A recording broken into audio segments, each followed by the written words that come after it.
नांदगाव शहरात गेल्या काही दिवसांपासून दूषित आणि गढूळ पाणी पुरवठा होत असल्याने नागरिकांच्या आरोग्याला धोका निर्माण होत असल्याने मुख्याधिकारी यांनी या समस्यांची गंभीर दखल घेत पाणी शुद्धीकरण आणि फ्लोरिकेशन करण्यासाठी तात्काळ दिल्या सूचना।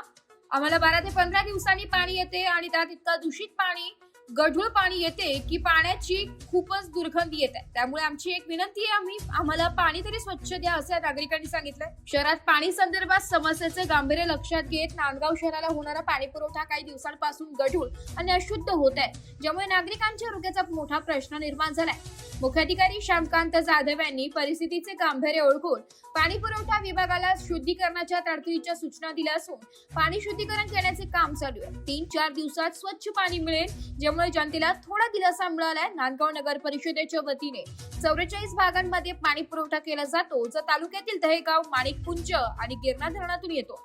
सध्या उपलब्धतेनुसार पाणी पुरवठा क्रमवारीने केला जात आहे, याची दक्षता घ्यावी। फक्त एवढी आमची महिलांची एवढी इच्छा आहे का व्यवस्थित पाणी सोडा आणि लवकर सोडा। आणि असं बी पाणी तर महिना होऊन जातो तरी पाणी येत नाही लवकर, तरी त्याच्यात व्यवस्थित बी पाणी सोडते नाही।